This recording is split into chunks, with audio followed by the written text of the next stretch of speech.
బుల్టెన్లో breaking చూస్తున్నాం. Doctor BR Ambedkar Konaseema జిల్లా K Gangavaram మండలం సచ్చివాడ గ్రామంలో తొలి కరోనా కేసు నమోదైంది. దీంతో అప్రమత్తమైన వైద్య ఆరోగ్య శాఖ అధికారులు గ్రామంలో ప్రత్యేక వైద్య శిబిరం ఏర్పాటు చేసి గ్రామస్తులకు పరీక్షలు చేస్తున్నారు.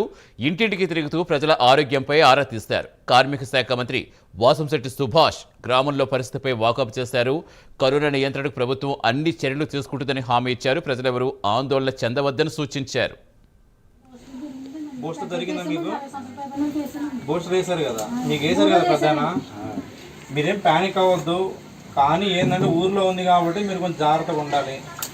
మీలాంటి వాళ్ళకి ఏం కాదండి, కానీ 60 ఏళ్ళు పైబడి ఉన్న వాళ్ళు కానీ ప్రెగ్నెంట్ లేడీస్ కానీ, ఎందుకంటే ఒకసారి కనిపించినప్పుడల్లా పోకూడదు అక్కడికి, అర్థమైందా? ఎందుకంటే అప్పుడు మొత్తం ఊరంతా భయపడతారు, ఇంకా మిమ్మల్ని ఐసోలేట్ చేస్తారు. అంతవరకు చేయొద్దండి. ఎందుకంటే మామూలు ఇన్ఫెక్షన్స్, ఎందుకంటే ఇప్పుడు వర్షం పడుతున్నాయి, ఎన్ని పడుతున్నాయి కదా, ఇన్ఫెక్షన్ వల్ల కూడా వచ్చింది. కానీ ప్రస్తుతానికి రన్నింగ్. పూర్తి సమాచారం ఇచ్చేందుకు మా కరెస్పాండెంట్ శ్రీరామ్మూర్తి జరుగుతున్న. శ్రీరామ్మూర్తి, పోయిందనుకున్న మహమ్మారి మరోసారి మొత్తం దేశవ్యాప్తంగా చాలా భయాందోళనకు గురి చేస్తోంది. ఏంటి అసలు ఎలా ఉంది ఆ గ్రామంలో సిచ్యువేషన్ ఏంటి? మొత్తం ఓవరాల్గా జిల్లా వ్యాప్తంగా ఎలా ఉంది?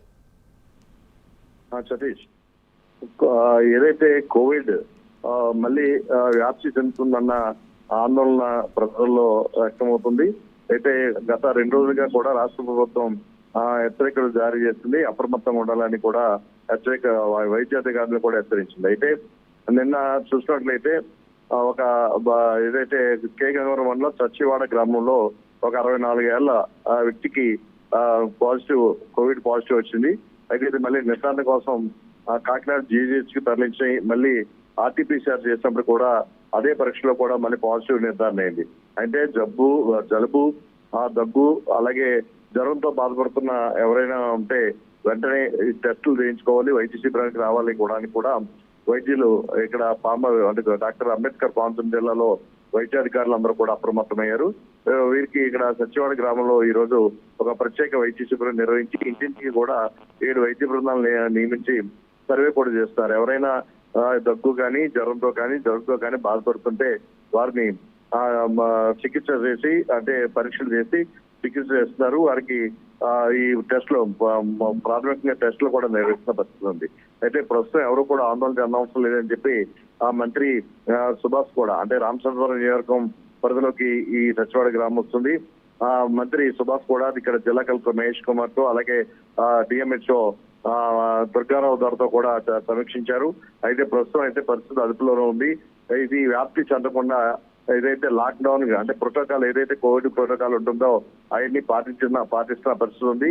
అయితే సమూహంగా ప్రజలు ఎవరు ఉండకూడదు, గుంపులుగా ఉండకుండా ఉండాలి, అలాగే మాస్కులు ధరించాలని చెప్పి కూడా అక్కడ మైక్ అనౌన్స్మెంట్ కూడా చేస్తున్న పరిస్థితి గ్రామంలో ఉంది. అయితే ప్రస్తుతం అయితే మెడికల్ వైద్య శిబిరం కొనసాగుతోంది.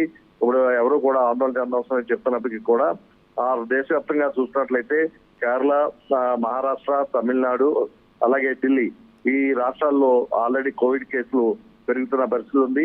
అలాగే కేరళలో ఒకరు, అలాగే చూసినట్లయితే మహారాష్ట్రలో ఒకరు చనిపోయిన పరిస్థితి కూడా ఉంది. దీంతో కోవిడ్ మరీ విస్తృతం చెందుతుంది, వ్యాప్తి చెందుతుందన్న ఆందోళన ప్రజల్లో ఉంది. అయితే రాష్ట్ర ప్రభుత్వం, కూటమి ప్రభుత్వం ఒక 3 రోజుల నుంచి కూడా ఈ కోవిడ్ దీని మీద హెచ్చరికలు జారీ చేస్తుంది. నిన్న సీఎం చంద్రబాబు నాయుడు కూడా దీని మీద సమీక్షించారు.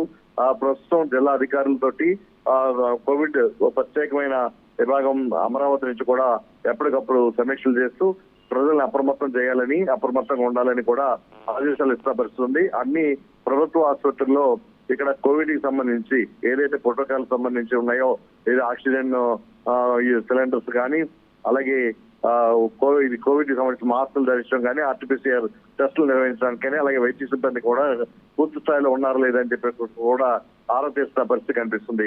Satish, right, thank you Sriramamurthy. Isolate చేయడం